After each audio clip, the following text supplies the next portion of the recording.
To the topic of number system. Number system क्या होता है सबसे पहले यही जान लेते हैं। तो नंबर सिस्टम का यूज़ किया जाता है किसी भी इंफॉर्मेशन को क्वांटिटेटिव फॉर्म में रिप्रेजेंट करने के लिए। जैसे कि हम जानते हैं हमारा कंप्यूटर जो है बाइनरी नंबर सिस्टम के ऊपर काम करता है, और अगर हमें कोई मैथमेटिकल ऑपरेशन परफॉर्म कराना है हमारे कंप्यूटर से तो हम क्या करते हैं, डेसिमल नंबर सिस्टम का यूज़ करते हैं। लेकिन हमारा कंप्यूटर डेसिमल नंबर सिस्टम को नहीं समझता है, तो वो क्या करेगा, डेसिमल नंबर सिस्टम को बाइनरी नंबर सिस्टम में कन्वर्ट करेगा। कन्वर्ट करने के बाद जो हमने उसको कैलकुलेशन दिया, जो प्रॉब्लम दिया, उसको सॉल्व करेगा। सॉल्व करने के बाद में जो रिजल्ट आएगा वो बाइनरी नंबर सिस्टम में ही होता है। तो वो हमें तो समझ में नहीं आएगा क्योंकि हमने बाइनरी नंबर सिस्टम नहीं पढ़ रखा है उतना डीप। ठीक है, तो वो क्या करेगा कि उसको उस रिजल्ट को डेसिमल नंबर सिस्टम में कन्वर्ट करेगा, फिर हमारी स्क्रीन के ऊपर उसको डिस्प्ले कराता है। ठीक है, तो ऐसा करके कुछ नंबर सिस्टम्स का यूज़ किया जाता है क्वांटिटेटिव फॉर्म में रिप्रेजेंट करने के लिए किसी भी इंफॉर्मेशन को। सिर्फ नंबर्स की ही बात नहीं है, और भी अदर इंफॉर्मेशन को कंप्यूटर के अंदर इंटरनली इन नंबर्स के अंदर कन्वर्जन होता रहता है, उसके बाद में हमें इंफॉर्मेशन दी जाती है।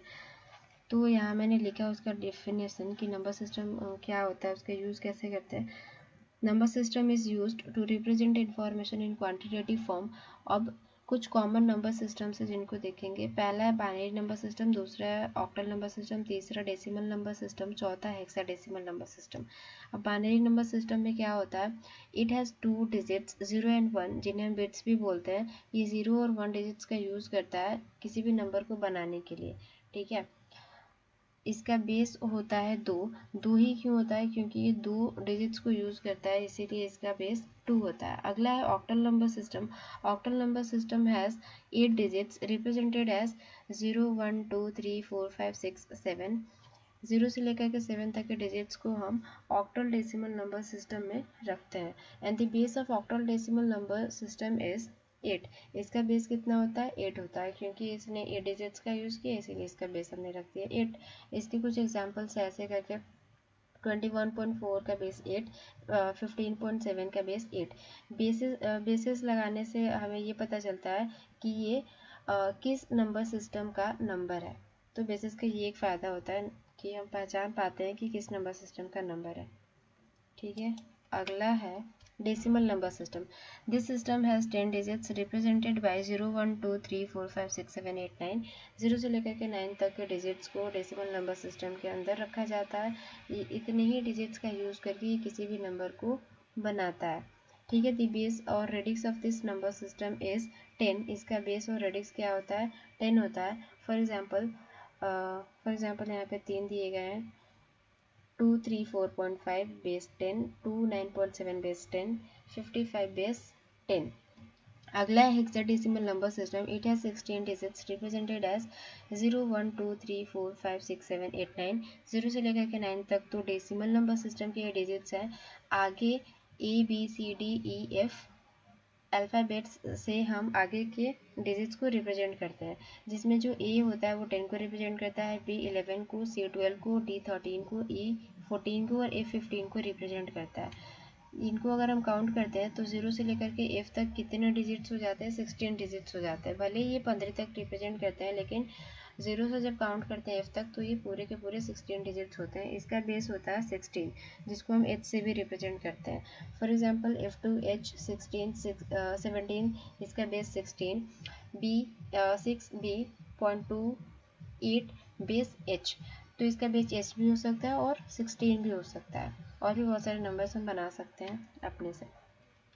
Conversion of numbers, in numbers को कन्वर्ट कैसे करते हैं, इन नंबर्स को एक दूसरे में कैसे कन्वर्ट करते हैं। जैसे डेसिमल नंबर सिस्टम हमें दे दिया गया हो और कहा जाए कि बाइनरी नंबर सिस्टम में कन्वर्ट करो, तो वो कैसे करेंगे। या फिर बाइनरी दिया गया हो डेसिमल में कन्वर्ट करना हो तो वो कैसे करेंगे।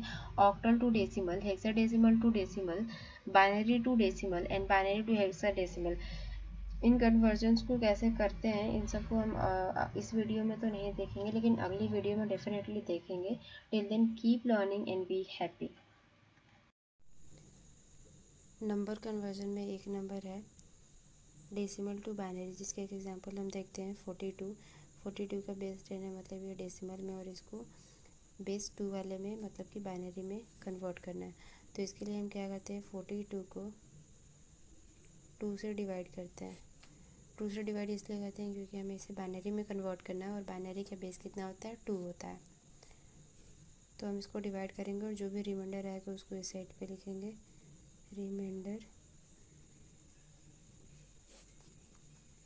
तो 2 को जब 2 से 42 को डिवाइड करेंगे तो ये आएगा 2 दूना 4, 2 एकम 2। तो रिमाइंडर में 0 आ गया तो यहाँ पे 0 लिख देंगे। फिर 2 से इसको डिवाइड करेंगे तो 2 एकम 2 और ये यहाँ पे 0, रिमाइंडर आ गया 1। ये कैसे होता है, 21 को जब हम 2 से डिवाइड करते हैं तो 2 एकम 2, ये तो कट जाता है और ये यहाँ पे 1 यहाँ से सीधे लिख दिया जाता है। तो जब भी यहाँ से भाज्य से या फिर जो डिविजिबल होता है यहाँ से डायरेक्ट यहाँ पे कोई शेष अगर लिखा जाता है तो उसके लिए भागफल में 0 लगाना पड़ता है। इस तरीके से ये जब हम 2 से 21 को डिवाइड करते हैं तो 10 आता है और रिमाइंडर 1 आता है। फिर इसको 2 से डिवाइड करेंगे तो 2 बचे 10, रिमाइंडर 0। 2 से डिवाइड करेंगे तो 2 दूना 4, रिमाइंडर 1। फिर 2 से डिवाइड करेंगे इसको तो 2 एकम 2 और रिमाइंडर 0।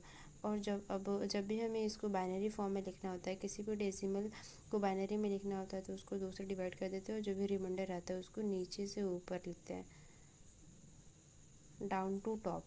तो पहले 1 फिर 0 फिर 1 फिर 0 फिर 1 फिर 0 लिखेंगे। तो यहाँ से स्टार्ट करेंगे 1 0 1 0 1 0 1 0 1 0 1 0, ऐसे हो गया।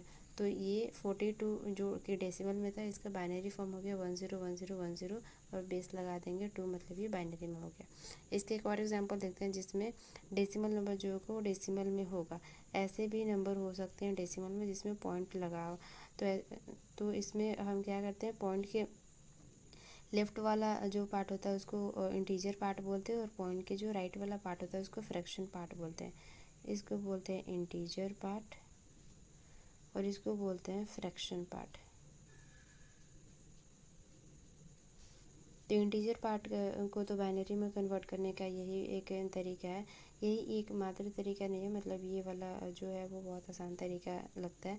तो इंटीजर वाले पार्ट को तो इसी से कर देंगे, 2 से डिवाइड करेंगे, जो रिमाइंडर आएगा उसको यहाँ पे लिखेंगे। तो 2 दूना 4, 2 एकम 2, रिमाइंडर आया 1।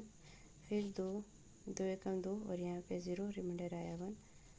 फिर इधर 2 पच्चे 10, रिमाइंडर 0, 2 दूना 4, रिमाइंडर 1, 2 एकम 2, रिमाइंडर 0। इसको भी ऐसे ही लिखा जाएगा, ठीक है। तो क्या लिखेंगे यहाँ 1 0 1 0 1 1, यहाँ पर डेसिमल लगा देंगे। और फ्रैक्शन पार्ट को बाइनरी में कन्वर्ट करने के लिए कुछ अलग तरीका होता है। इसको यहाँ पे लिख लेते हैं पहले 0.125 और इसको तब तक 2 से मल्टीप्लाई करते हैं जब तक ये फ्रैक्शन पार्ट 0 नहीं आ जाता। तो मल्टीप्लाई करते हैं 5 दूना 10, 2 दूना 4, 1 5 और 2 एकम 2, फिर यहाँ पे 0। और ये जो इंटीजर पार्ट आता है मल्टीप्लाई करने के बाद उसको यहाँ पे लिखते जाते हैं। फिर इसका फ्रैक्शन पार्ट क्या आया 0.150, फिर से इसको 2 से मल्टीप्लाई करेंगे तो 0, 5 दूना 10 का 0 और हासिल 1, 2 एकम 2 1 3, फिर से 0.0, ठीक है। इसका फ्रैक्शन पार्ट ये इंटीजर पार्ट क्या आया 0, तो इसको यहाँ पे लिख देंगे। फिर से इसका फ्रैक्शन पार्ट क्या है 0.300, फिर से इसे 2 से मल्टीप्लाई करेंगे तो क्या आएगा 0 0, 3 दूना 6 और 0। इसका ये वाला पार्ट 0, यही आएगा ना, कहीं कुछ गड़बड़ तो नहीं हुआ है। 5 दूना 10 का 0, हाथ में 1, 2 दूना 4 1 5, 2 एकम 2, सॉरी यहाँ पे 2 होना चाहिए था, मिस्टेक हो गया। 2 दूना 4 1 5 हो गया यहाँ, ठीक है। 5 दूना 10 का 0 और यहाँ 1 होगा। तो इसका इंटीजर पार्ट यहाँ पे क्या आ गया 1 आ गया। अब ये वाला जो होता है इंटीजर पार्ट को जब हम 2 से मल्टीप्लाई करते हैं तो ये नीचे से ऊपर लिखते हैं, और जब ये फ्रैक्शन पार्ट को 2 से मल्टीप्लाई करते हैं तो इसको ऊपर से नीचे लिखते हैं। जैसे कि पहले 0 लिखेंगे, फिर 0 लिखेंगे, फिर 1 लिखेंगे, डेसिमल के बाद तो 0 0 1। ये हो गया इतना का। सिंपल बाइनरी में अगर हमें कन्वर्ट करना हो तो ऐसे करते हैं।